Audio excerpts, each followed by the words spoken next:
जय माता रानी भक्तों, शारदीय नवरात्रि में आपको यह संकेत साक्षात तभी मिलते हैं जब माँ आपके घर में बैठी हो, आप पर कृपा बरसाने वाली हो, आपका कर्ज और आपकी निर्धनता मिटाने आई हो और आपको संपूर्ण कष्टों से मुक्ति देने आई हो। तभी ऐसे संकेत प्राप्त होते हैं। भक्तों, जब आपके ऊपर नवदुर्गा की कृपा होती है तो यह संकेत मिलने शुरू हो जाते हैं। भक्तों, इस संकेत से आप पता कर सकते हैं कि माँ दुर्गा आपके साथ में है या फिर नहीं है। यह जानकारी सब आपसे छुपाना चाहते हैं। तो भक्तों, माता रानी अपने होने का एहसास अपने सभी भक्तों को कराती है, चाहे उनके छोटे भक्त हो या फिर चाहे बड़े भक्त हो। अपने सभी भक्तों को माता रानी अपने होने का एहसास सभी को कराती है। तो भक्तों, इस 10 संकेत से आप पता लगा सकते हैं कि माँ दुर्गा आपके साथ में है और यह साफ संकेत बताते हैं कि माता रानी आपके घर में आ चुकी है। तो संकेत जानने से पहले माता रानी के सच्चे भक्त वीडियो को प्यारा सा लाइक करके कमेंट में जय माता रानी का जयकारा जरूर लगाएं। भक्तों, ऐसा माना जाता है कि 9 दिनों तक चलने वाले शारदीय नवरात्रि के दौरान व्यक्ति मानसिक और शारीरिक रूप से मजबूत होता है। मनुष्य की आध्यात्मिक शक्ति बढ़ती जाती है। इस प्रकार लोग इच्छा, क्रोध, अहंकार, ईर्ष्या, लोभ आदि से मुक्त हो जाते हैं और उनका मन और शरीर शुद्ध हो जाता है और उनकी बुद्धि स्वाभाविक रूप से काम करने लगती है। आइए जानते हैं दोस्तों, माता रानी साथ में अगर हमारे होते हैं तो इस प्रकार के 10 संकेत मिलते हैं। कौन कौन से संकेत है? आइए थोड़ा इस वीडियो को ध्यान से सुनिएगा। अगर आप भी चाहते हैं कि माता रानी आपकी सभी मनोकामनाओं को पूर्ण करें तो भक्तों, कमेंट बॉक्स में जरूर लिखना। जय माता दी आपका स्वागत है। तो आइए जानते हैं उन विशेष संकेतों को। तो दोस्तों, जब माता रानी आपके साथ में होती है तो यह 10 संकेत मिलते हैं जिससे आप पता लगा सकते हो कि माता रानी आपकी पूजा पाठ से प्रसन्न है। माता रानी आपके साथ में है जब दोस्तों आपको पूजा के दौरान आंसू आने लगे। वैसे दोस्तों, हम रोज की पूजा करते हैं लेकिन आंसू नहीं निकलते। लेकिन नवरात्रि के समय जब आप पूजा करें और आंसू आने लगे तो समझ जाना माता रानी आपके साथ में है। या फिर अगर आपको पूजा के दौरान ऐसा लगने लगे कि कोई आपके पीछे में खड़े हैं तो समझ जाना माता रानी आपके पास थे। साथ साथ में हमेशा आपके साथ में है, वह ऊर्जा स्वरूप बनकर आपके साथ में खड़ी रहती हैं। यह प्रथम संकेत है। भक्तों, दूसरा संकेत है कि अगर जुगनू टिमटिमाते हुए आपके कपड़े या शरीर पर चिपक जाना। दोस्तों, अगर जुगनू टिमटिमाते हुए आपके कपड़े या फिर शरीर में चिपक जाए तो समझ जाना माता रानी आपके साथ में है। क्योंकि दोस्तों, जुगनू को जोगिन कहा जाता है और यह माता रानी की परम सेविका है। जहां पर माता रानी की शक्तियां होती हैं वहां पर जाकर के स्वतः ही चिपक जाते हैं। तो आपके साथ में माता रानी रहेंगे तो आपके शरीर में स्वतः ऊर्जा शक्ति जागृत हो जाएंगे, तो यह आकर के जबरदस्ती चिपकने लगते हैं। भक्तों, तीसरा संकेत है कि रात में अचानक से झटके के साथ आपकी नींद खुल जाए तो समझ जाना माता रानी आपके साथ में और माता रानी आपको जगाना चाहती है और माता रानी आपको कुछ संकेत देना चाहती है। इसके बाद चौथा संकेत है कि आपके आसपास में अगर इत्र है, लोबान है, धूप है, चमेली है या फिर अन्य पुष्प जो कि आपके घरों के आसपास में नहीं पाए जाते हैं लेकिन फिर भी आपको उसकी सुगंध आ रही है, तो समझ जाना चाहिए कि माता आपके साथ ही मौजूद है। माता रानी जब आपके पास में होते हैं तो दोस्तों लोबान की खुशबू आती है, धूप और चमेली के पुष्प की खुशबू आती है और ऐसे पुष्प की खुशबू आती है दोस्तों जिसकी सुगंध हमने कभी नहीं ली, जो कि हमारे घरों के आसपास में नहीं होते हैं। तो इस संकेत से भी आप पता कर सकते हैं कि माता रानी आपके साथ में ही है। अब पांचवा संकेत जानते हैं दोस्तों। यदि आपको नवरात्रि के दौरान अगर आपको स्वप्न में कोई छोटी कन्या दिखाई देती है, क्योंकि छोटी कन्याओं को देवी का ही स्वरूप माना जाता है, तो नवरात्रि में अगर आपको छोटी कन्या दिख जाए या फिर लाल वस्त्र दिख जाए, लाल कलर की झंडा दिख जाए, तो समझ जाना चाहिए कि माता रानी आपके साथ में ही है। इसी के साथ अगर ज्योतबत्ती जलाते समय अगर एक खास आकार ज्योतबत्ती में बनने लगे तो भी समझ जाना चाहिए कि माता रानी आपके साथ में है। दोस्तों, माता रानी नवरात्रि में यह संकेत अवश्य ही अपने सब भक्तों को दिखाती है। ये तो अभी आपने जान लिया कि माता साथ है तो ये संकेत मिलते हैं, लेकिन अभी हम यह जानेंगे कि तब कौन से संकेत मिलते हैं। जब माता रानी हमारे घर में विराजमान हो चुकी है तब कैसे पहचानेंगे कि माता रानी हमारे घर में प्रवेश कर चुके हैं। तो दोस्तों, इस बारे में भी आपको मैं विस्तार से बताऊंगा और आप इन संकेतों से पता लगा सकते हैं कि माता रानी आपके घर में आ चुकी है। और फिर माता रानी आपके घर में आ जाए तो जल्द ही आपके दोस्तों जो दुख है वह कट जाते हैं और आपके दिन दुगनी रात चौगुनी तरक्की होती है, आपको मनोवांछित फल मिलता है। अधिकतर लोग जब माता रानी उनके घर में आती हैं, प्रवेश करती है, तो उन्हें पता नहीं होता कि माता रानी कब घर में प्रवेश कर गए और कब घर से चले गए। भक्तों, इन लक्षणों से आप पता कर सकते हैं कि माता रानी आपके घर में आ चुकी है। फिर दोस्तों, आपको क्या ऐसा करना है कि आपकी कोई भी मनोकामना तुरंत पूरी हो जाए, वह भी दोस्तों आज हम इस वीडियो में बताएंगे। अगर आप वह कार्य करते हो तो इससे फिर तत्काल मनोकामना पूर्ण होने लगती है। माँ दुर्गा चैतन्य होती, इसलिए इन दिनों में की गई सच्ची भक्ति का परिणाम माता दुर्गा हमें तुरंत दिखा देती है और इस यहाँ बात सरिस्ता के है। समय गलत कर्म करने से चैतन्य होने के कारण माता रानी अगर हम बुरा काम करें तो बुरा परिणाम भी तत्काल दिखाती और दंडित भी करती है। दोस्तों, नवरात्रि के पूरे 9 दिन हमें पूर्ण रूप से सात्विक विचार से रहना चाहिए। हमें 9 दिनों तक कपट, छल और द्वेष आदि का परित्याग कर देना चाहिए। माँ दुर्गा जिस घर में आती है, उस घर को तीर्थों से भी ज्यादा पवित्र एवं शुद्ध कर देती है। वहां रहने वाले सभी लोग की बुद्धि भक्तिमय हो जाता है और घर एकदम शांत रहता है। आप भी अपने घर में चेक करना। ये अगर 10 में से कोई भी एक संकेत आपको मिलने लगे तो समझ जाना माता रानी आपके घर में आ चुकी है। तो आइए जानते हैं कुछ संकेतों के बारे में। संकेत बताने से पहले अभी तक आपने हमारे वीडियो को लाइक नहीं की तो वीडियो को लाइक कर चैनल को सब्सक्राइब जरूर कर लेना दोस्तों। कई बार माता रानी हमारे घर में ही प्रवेश करते हैं, विराजमान हो जाती है, लेकिन हम अपनी ही मूर्खता के कारण इसे पहचान नहीं पाते और माता रानी के लिए कुछ नहीं कर पाते। जबकि जब भी माता रानी प्रवेश करें तो आप अपनी मनोकामना शीघ्र पूरी करवा सकते हैं। तो भक्तों, आज इन संकेतों को जान लेते हैं कि माता रानी हमारे घर में प्रवेश कर चुके हैं। इन संकेतों को समझ लेते हैं। यह सबके बारे में विस्तार से बताऊंगा कि कौन कौन से फल फिर प्राप्त होते हैं। अगर आप माता रानी के सच्चे भक्त हैं तो वीडियो को ध्यान से सुनिएगा। अगर बार बार आपके घर में गौ माता का आना, जिस घर में माँ दुर्गा रहती, उस घर में उनकी बहन कामधेनु उनकी सेवा के लिए, उनकी दर्शन के लिए बार बार घर के द्वार पर बिल्कुल ही आती है और यह घर के इर्द गिर्द घूमती रहती है, वहां से 9 दिनों तक नहीं भागती, तो समझ जाना कि माता रानी आपके घर में आ चुकी है। भक्तों, दूसरा संकेत मधुमक्खी का घर में आना। देखिए, मधुमक्खी को माँ दुर्गा की ब्राह्मणी स्वरूप कहे गए हैं। जिस घर में नवरात्रि में मधुमक्खी आती है तो समझ जाना उस घर में माता रानी आ चुकी है, क्योंकि जो मधुमक्खी है यह माँ दुर्गा के ही स्वरूप कहे गए हैं और यह अपने पूर्ण स्वरूप के दर्शन के लिए अर्थात नव दुर्गा के दर्शन के लिए सेविका बनकर के आती है। तो समझ जाना आपके घर में माँ दुर्गा आ चुकी है। तीसरा संकेत है कि ज्योति का तीव्र रूप में जलना। जी हाँ दोस्तों, अगर आपने अपने घर में माता रानी की प्रसन्नता के लिए भक्ति प्राप्त करने के लिए ज्योति स्थापित करके रखे हैं और अगर ज्योति की लौ तीव्र गति से चल रही है तो समझ जाना ज्योति के समक्ष स्वयं माता रानी खड़ी है और आपको भी अंतरात्मा से माता रानी के होने का एहसास होगा।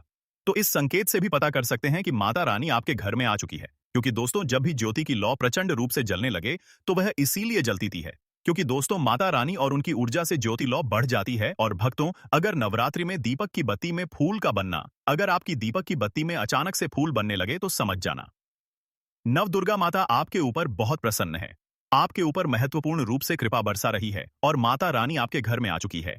अब आपके सभी दुख कष्टों को दूर करके माता इस लोक से फिर जाएगी, अर्थात आपके घर से जाएगी। पांचवा संकेत बताते हैं कि बार बार घर में अगर काली चींटियां निकलने लगे, अगर काली चींटियां समूहबद्ध निकल रहे हैं और रास्ता काट रहे हैं तो समझ जाना माता रानी आ चुकी हैं, आपके घर में प्रवेश कर चुकी हैं। माता रानी दोस्तों, छठवां संकेत, अचानक घर में मनमोहक सुगंध आने लगे। यदि आपको अपने घर में नवरात्रि के समय, पूजा के समय, माँ दुर्गा की पूजा पाठ के समय अचानक से इत्र जैसा कोई सुगंध आने लगे, तीव्र सुगंध आने लगे, तो समझ जाना माता रानी आपके घर में प्रवेश कर चुके हैं। और नवरात्रि में यदि आपके पूजा स्थान पर ठंडी हवा चलने लगे तो समझ जाना माता रानी आ चुकी है और अपना होने का एहसास आपको करा रही है। तो इस संकेत से भी पता कर सकते हैं कि माता रानी आपके घर में आ चुकी है। भक्तों, सातवां संकेत, यदि नवरात्रि में किसी भी दिन फटे कपड़े पहने अगर कोई याचक आ जाए तो समझ जाना माता रानी आपके द्वार पर याचक बनकर के आ चुकी है। नवरात्रि में कोई भी याचक आए तो खाली हाथ मत जाने देना, क्योंकि स्वयं माता रानी परीक्षा लेने के लिए हमारे घर में याचक बनकर के आ जाती है। तो दोस्तों, नवरात्रि पर इस बात का विशेषकर आप ध्यान रखें कि अगर कोई भी याचक मांगने के लिए या कोई भी कन्या आपके घर पर मांगने के लिए आती है तो उसे खाली हाथ मत जाने देना। दोस्तों, अगर नवरात्रि में घर के मंदिर में छिपकली का दिखना मां लक्ष्मी के आगमन का संकेत माना जाता है, माता रानी का प्रवेश माना गया है। मान्यता है कि इससे मां शांत लक्ष्मी की कृपा हो सकती है और धन लाभ होने के साथ कई शुभ समाचार भी मिल सकते हैं। लेकिन नवरात्रि के दौरान सबसे ज्यादा महत्व होता है कन्या पूजन का दोस्तों माना जाता है। व्रत और उपासना से माता रानी इतना पसंद नहीं होती है जितना कि कन्या पूजन से होती है। नवरात्रि में छोटी छोटी कन्याओं को माता रानी का स्वरूप माना जाता है। कन्याओं को भोग लगाया जाता है, उन्हें प्रसन्न किया जाता है और बदले में आशीर्वाद मांगा जाता है। कन्याओं को प्रसन्न करने के लिए गिफ्ट आदि उपहार वगैरह दिए जाते हैं। माना जाता है अगर कन्याओं को कोई भेंट दी जाए और कन्याओं ने उसे खुशी खुशी स्वीकार कर ली तो इसका मतलब है माता रानी अर्थात माता वैष्णव ने भेंट स्वीकार कर ली। जिन पर कन्याएं प्रसन्न होती हैं तो समझो उन्हें माता रानी का आशीर्वाद मिल गया और माता रानी की कृपा से उन्हें मुंह मांगा वरदान प्राप्त होता है। नवरात्रि में 2 साल से लेकर 10 साल तक की कन्या का पूजन होना चाहिए। अष्टमी अथवा नवमी को कन्याओं के पैर धोकर भोजन कराना, उपहार आदि देना श्रेष्ठ माना जाता है। आपके घर में संपन्नता बनी रहे तथा धन की कोई भी कमी ना हो। कन्याओं को कोई सुंदर गिफ्ट दे सकते हैं। शास्त्रों में बताया जाता है कि कन्या जितना खुश होती है, माता रानी उतना ही जल्द फल की प्राप्ति प्रदान करती है। ऐसे में आप कन्याओं को चॉकलेट बॉक्स दे सकते हैं तथा खूबसूरत कपड़े दे सकते हैं। याद रहे, काले कपड़े ना दें और स्टील के बर्तन भी। दोस्तों, भले ही मर जाना, लेकिन 22 सितंबर से लेकर 1 अक्टूबर तक शारदीय नवरात्रि के इन 9 दिनों में गलती से भी यह 5 काम कभी मत करना, वरना माता रानी आपसे हो जाएंगी नाराज, घर में आएगी कंगाली और गरीबी। यदि आप भूल से भी शारदीय नवरात्रि पर इन कामों को कर देते हो तो माता रानी कभी भी आपको माफ नहीं करेंगी और आपको उल्टा श्राप दे देंगी। जी हाँ दोस्तों, इस बार की शारदीय नवरात्रि पर पूजा पाठ व्रत भले ही मत करना, लेकिन शारदीय नवरात्रि के इन पावन दिनों में इन 5 कामों को मत करना। ऊपर से इस बार की शारदीय नवरात्रि पूरे के पूरे 219 वर्षों के बाद आई है और इस वर्ष शारदीय नवरात्रि में अमृत सिद्धि और सर्वार्थ सिद्धि योग का अद्भुत संयोग बन रहा है। ऐसे में कुछ कार्यों को करने की सख्त मनाही हो गई है। तो हिंदू धर्म में शारदीय नवरात्रि का दिन माता रानी का माना गया है। इसीलिए इस दिन घर में सुख समृद्धि के लिए शारदीय नवरात्रि की विशेष पूजा अर्चना करने के साथ ही शारदीय नवरात्रि के व्रत भी रखे जाते हैं। लेकिन अगर आप इस दिन यह 5 कार्य करते हैं तो इससे धन का नाश होने की संभावना हमेशा रहती है और माता रानी आपसे नाराज भी हो सकती है, क्योंकि शारदीय नवरात्रि का दिन माता रानी को समर्पित होता है और हर व्यक्ति के घर में माता रानी का होना बहुत जरूरी होता है, क्योंकि आजकल बिना भगवान की कृपा से जीवन अत्यधिक कष्ट से भरा हो जाता है। हमारे धर्मशास्त्र में स्पष्ट लिखा हुआ है कि शारदीय नवरात्रि का दिन स्वयं माता रानी का दिन होता है। ऐसे में यदि कोई भी व्यक्ति गलती से भी मांस मदिरा का प्रयोग करता है तो व्यक्ति 7 जन्मों तक वंशहीन हो जाता है और ऐसे लोग आकस्मिक दुर्घटना के शिकार हो भी सकते हैं। इसीलिए शारदीय नवरात्रि पर महिलाएं एवं पुरुष घर में तामसिक चीजों का प्रयोग न करें और न ही अपने घर के किसी भी सदस्य को करने दें। चलिए जानते हैं अगले काम के बारे में। दोस्तों, शारदीय नवरात्रि पर आपको अपना मन शांत रखना चाहिए। ऐसे शुभ एवं मंगलकारी दिनों पर किसी से भी लड़ाई झगड़े या कलह क्लेश नहीं करना चाहिए। दोस्तों, अगली बात, शारदीय नवरात्रि पर किसी महिला या कन्या का अपमान न करें। वैसे तो स्त्री का अपमान केवल एक दिन ही नहीं बल्कि कभी भी नहीं करना चाहिए। माता लक्ष्मी को स्त्री का स्वरूप माना जाता है। ऐसे में अगर आप शारदीय नवरात्रि के दिन किसी स्त्री को अपमानित करते हैं तो ऐसा करने से माता लक्ष्मी का अपमान माना जाता है। जिन घरों में महिला का सम्मान नहीं किया जाता है वहां माता लक्ष्मी कभी नहीं आती है। इसलिए शारदीय नवरात्रि पर पति पत्नी को भूलकर भी एक दूसरे से लड़ाई नहीं करनी चाहिए। माना जाता है कि इस मतभेद से बड़ी परेशानी पैदा हो जाती है। शारदीय नवरात्रि पर ऐसा कोई भी काम ना करें जिससे दांपत्य जीवन में परेशानी आ जाए। शारदीय नवरात्रि के पावन दिनों में मांसाहार भूलकर भी नहीं करना चाहिए। इसके अलावा इस दिन अल्कोहल पीने से भी बचना चाहिए। अगर संभव हो तो शारदीय नवरात्रि पर पूर्ण सात्विक भोजन करें। इस दिन मांस मदिरा का सेवन करने से घर में अशांति आती है और माता रानी नाराज हो जाती हैं और ऐसे घरों को छोड़कर चली जाती हैं। दूसरी बात, भक्तों, शारदीय नवरात्रि पर काले कपड़े नहीं पहनने चाहिए। शारदीय नवरात्रि के दिन काले रंग के कपड़े पहनना भी अशुभ माना जाता है, क्योंकि काला रंग नकारात्मक ऊर्जा का प्रतीक होता है और है इसे तामसिक गुण से जुड़ा हुआ माना जाता है। इस दिन साधक को सफेद, पीला, हरा या अन्य हल्के रंग के कपड़े पहनने चाहिए, क्योंकि यह रंग सकारात्मक ऊर्जा को आकर्षित करते हैं और पूजा की प्रभावशीलता बढ़ाते हैं। माता रानी का ध्यान करने के लिए हल्के और शुद्ध रंगों के कपड़े पहनने चाहिए। भक्तों, तीसरी बात, शारदीय नवरात्रि के दिन देर तक ना सोएं।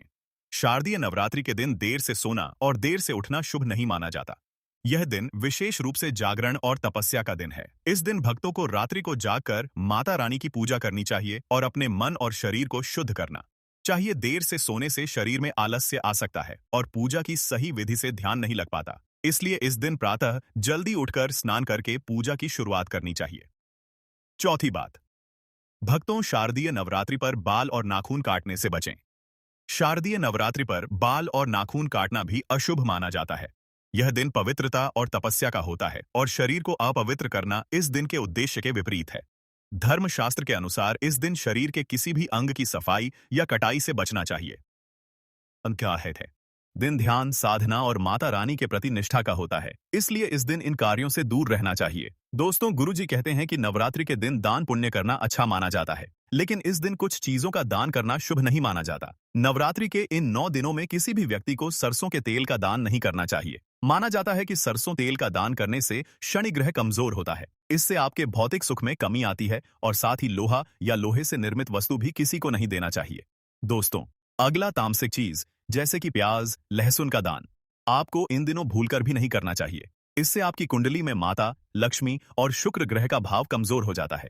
वहीं नवरात्रि के दिनों में पति पत्नी को भूलकर भी एक दूसरे से लड़ाई नहीं करनी चाहिए। भक्तों, अगली गलती जो हमें शारदीय नवरात्रि के दिन भूलकर भी नहीं करनी चाहिए वह है अपने घर के मुख्य द्वार पर जूते, चप्पल या झाड़ू रखना। अगर घर के मुख्य द्वार पर झाड़ू या चप्पल रख दी जाती है तो माता लक्ष्मी तुरंत वहां से लौट जाती है और जब लक्ष्मी घर में नहीं आती तो दरिद्रता का वास होता है। यह घर में पैसों की तंगी और बुरे समय की शुरुआत करता है। तो इस दिन ध्यान रखें कि अपने घर के मुख्य द्वार को साफ रखें और जूते चप्पल बाहर ना रखें। अब बात करते हैं नींबू और हरी मिर्च की। आपने अक्सर देखा होगा कि लोग अपने घर के मुख्य द्वार पर नींबू और हरी मिर्च टांगते हैं। इसका कारण यह है कि नींबू और हरी मिर्च दरिद्रता का आहार मानी जाती है। जब यह मुख्य द्वार पर ही मिल जाए तो दरिद्रता आपके घर में प्रवेश नहीं कर पाती। इसीलिए शारदीय नवरात्रि के दिन यह प्रथा विशेष रूप से की जाती है ताकि घर में दरिद्रता न आए। एक और बात जो बहुत लोग पूछते हैं वह यह है कि घर में लक्ष्मी क्यों नहीं आती। तो देखिए, घर में महिलाओं का सम्मान न करने से लक्ष्मी का वास नहीं होता। अगर घर में महिलाएं और बुजुर्गों का अपमान किया जाता है तो वहां लक्ष्मी नहीं आती, क्योंकि महिलाएं खुद लक्ष्मी स्वरूप होती हैं। इसलिए शारदीय नवरात्रि के दिन और हमेशा महिलाओं का सम्मान करें। इसके साथ ही घर में कभी भी खंडित मूर्तियों की पूजा नहीं करनी चाहिए। बहुत लोग अपने मोह के कारण टूटी फूटी मूर्तियों की पूजा करते रहते हैं, लेकिन शास्त्रों के अनुसार जहां खंडित मूर्तियां होती हैं वहां देवी देवता का वास नहीं होता। तो अगर घर में किसी भगवान की मूर्ति टूट गई हो या फोटो फट गई हो तो उसे मिट्टी में दबा दें या नदी में प्रवाहित कर दें। शारदीय नवरात्रि के दौरान शादीशुदा महिलाओं को या किसी भी महिला को एकदम सफेद रंग के कपड़े पहनकर पूजा पाठ नहीं करना चाहिए। साथ ही साथ एकदम काले रंग के कपड़े भी नहीं पहनना चाहिए। इससे पूजा व्रत आदि खंडित हो जाती है, क्योंकि रंग को शोक का प्रतीक माना गया है। भक्तों, माता की चौकी जब आप लगाएं तो उसके नीचे कागज नहीं लगाना चाहिए। माता की चौकी हमेशा लाल कपड़ा बिछाकर ही बनाना चाहिए। हमेशा याद रहे, नवरात्रों के इन 9 दिनों तक व्रतधारी को अपना आसन चौकी के आगे ही लगाना चाहिए।